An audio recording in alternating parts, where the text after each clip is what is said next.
시청자 여러분 안녕하십니까? VOA 모닝뉴스 시작합니다. 미국 국무부가 미국과 한국, 일본 세 나라는 북한의 도전에 공동으로 대처해야 한다며 특히 한일 관계의 중요성을 강조했습니다. 일본 외교청서가 독도를 일본 영토로 지칭하고 한국이 불법 점거하고 있다고 밝힌 데 대해서는 기존의 중립적 입장을 거듭 밝혔습니다. 조상진 기자가 보도합니다. 미국 국무부 대변인실 관계자는 21일 VOA에 미한일 3국은 북한의 도전을 포함한 공동의 영내 도전과 인도태평양을 비롯한 전 세계의 다른 우선순위에 직면해 있다며 3국의 공동 대응의 중요성을 거듭 강조했습니다. 미국은 일본과 한국 모두의 동맹이자 친구로서 상호관계와 3자 관계를 강하고 긴밀하게 만드는 것이 매우 중요하다는 것입니다. 이 같은 발언은 일본이 지난 19일 공개한 2020년 외교청서에서 3년 만에 한국을 중요한 이웃나라라고 표현한 데 대한 미국의 입장을 설명하면서 나왔습니다. 일본 외무성은 2017년 외교청서에서 한국을 전략적 이익을 공유하는 가장 중요한 나라라고 명시했다가 2018년과 2019년에는 이런 표현을 삭제한 바 있습니다. 앞서 아베 신조 일본 총리는 지난해 12월 한일 관계 개선의 중요성을 강조하며 한국이 양국 관계 회복을 위한 조치에 나설 것을 촉구하기도 했습니다. 韓国側の責任で解決策を示すべきである。日韓関係を健全な関係に戻していくきっかけを韓国側から作るよう求めました。 일본 외교청서는 일본 외무성이 자국 외교 상황이나 전망, 국제 정세 등에 관한 인식을 담아 1957년부터 매년 발간하는 백서입니다. 앞서 국무부는 지난 2월 한일 군사정보보호협정 지소미아 관련 논란이 다시 수면 위에 올랐을 때도 미국은 국방과 안보 문제는 한일 관계의 다른 분야와 별개로 남아있어야 한다고 강하게 믿는다며 두 동맹국의 협력을 촉구한 바 있습니다. 마이크 폼페이오 국무장관도 지난해 한일 관계 악화 국면에서 양국 관계 회복과 미한일 3국 공조의 중요성을 강조했습니다. We hope that they will find a way to move forward together. Those are both Japan and South Korea both incredibly important relationships.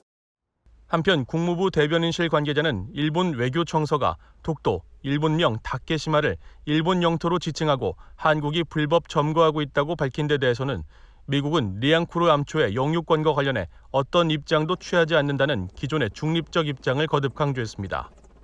국무부는 미국 지명위원회가 1977년부터 독도를 리앙쿠르 암초로 지칭함에 따라 국무부 등 주요 행정부처의 문서나 지도에 리앙쿠르 암초로 표기하고 있으며 해당 문제의 중립을 유지해오고 있습니다.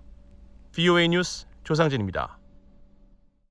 미국 상원 의원들이 세계 언론 자유의 날을 기념하는 결의안을 발의했는데 이 결의안에 북한은 세계 최악의 언론 검열국이라는 내용을 명시했습니다. 해마다 발의되는 이 결의안에 북한이 최악의 언론 검열국으로 적시된 것은 지난 2015년 이후 5년 만입니다. 이조은 기자가 보도합니다. 미국 상원 외교위원회 민주당 간사인 반 메넨데즈 의원과 해외 인권소위원장인 공화당의 마르코 루비오 의원이 주도한 세계 언론 자유의 날 기념 결의안이 20일 미 상원에 상정됐습니다. 두 의원 외에 민주당과 공화당 소속 11명의 의원들이 공동 발의자로 참여한 이번 상원 결의안은 전 세계 언론과 표현의 자유에 대한 광범위한 위협을 인식하며 자유롭고 독립적인 언론은 자유사회와 민주주의의 구심점이라고 밝혔습니다. 또 민주주의와 인권, 정부의 효율적인 정책과 시민사회의 참여 증진에 있어서 언론의 자유는 매우 중요하며 미국의 우선순위라고 강조했습니다. 상원 결의안은 북한을 포함해 전 세계 언론의 자유와 자유로운 표현에 대한 위협을 강력히 규탄하면서 대통령과 국무장관에게 전 세계 언론 자유에 대한 위협을 신속하게 공개하고 대응할 것을 촉구했습니다. 그러면서 해외 정부들이 자유로운 정보 유입을 보호하고 언론인을 위협하는 책임자들을 법정에 세우도록 투명하게 수사할 것을 촉구해야 한다고 강조했습니다. 이번 결의안은 최악의 언론 검열국으로 북한 등을 적시한 내용이 포함됐습니다.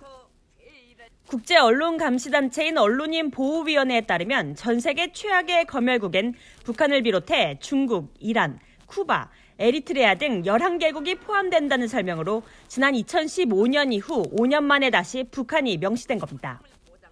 북한은 지난해 9월 언론인 보호위원회가 발표한 10대 언론 검열 국가 보고서에서 세계에서 두 번째로 언론 통제가 심한 나라로 평가됐습니다. 국제 언론 감시 기구인 국경 없는 기자회도 지난해 세계 언론 자유 지수 보고서에서 북한을 에리트레아와 투르크메니스탄과 함께 3대 언론 탄압국으로 평가한 바 있습니다. There is only one chief editor, which is the supreme leader Kim Jong-un. Well, North Korea is among the three worst countries in regard to press freedom in the world. 결의안 상정을 주도한 메넨데즈 의원은 이날 성명에서 언론 자유는 기본적인 인권과 민주주의 토대가 되는 기둥이며 독재 세력 확장 방지에 없어서는 안 되는 것이라고 말했습니다. 유엔은 유네스코의 추천을 받아 매년 5월 3일을 세계 언론 자유의 날로 지정했습니다. VOA 뉴스 이존입니다. 미국은 인도주의 지원에는 절대로 제재를 가하고 있지 않으며 불량 정권에도 신종 코로나 바이러스 인도주의 지원을 계속 제공할 것이라고 유엔 주재 미국 대사가 밝혔습니다.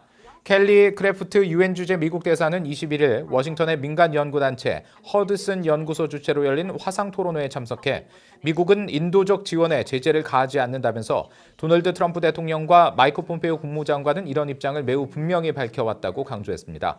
이어 미국은 신종 코로나 바이러스 확산 국면에서 불량한 지도부를 갖고 있는 국가들에게도 인도주의적 차원에서 의료용품 형태로 도움을 계속 제공할 계획이라고 밝혔습니다. 또 중국이 세계보건기구 WHO 총회에서 코로나 바이러스 대응을 위해 2년 동안 20억 달러 제공을 약속한 데 대해 국제사회의 영향력을 넓히려는 시도라면서 미국은 국제기구를 통하려는 중국과는 다르며 내년에 코로나 대응을 위해 90억 달러 규모의 지원을 할 것이라고 강조했습니다.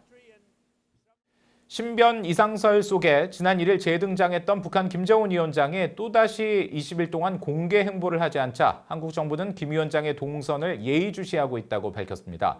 한국통일부의 여상기 대변인은 22일 정례브리핑에서 김 위원장이 지난 1일 이후 공개 행보를 보이지 않고 있는 데 대해 관계당국이 예의주시하고 있다고 밝히며 현재 머무는 장소에 관해 공개적으로 언급하는 것은 적절하지 않다며 신중한 입장을 보였습니다.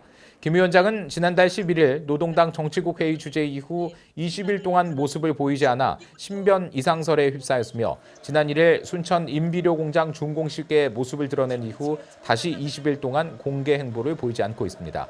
이에 대해 한국 전문가들은 선대와는 다른 모습을 보이기 위한 포석이거나 신종 코로나 바이러스 확산과 경제난 등으로 인한 내부 어려움에 따른 것으로 보인다면서 김 위원장의 자맹이 장기화되고 반복되면 북한 내 동요가 확산될 것이라고 전망했습니다.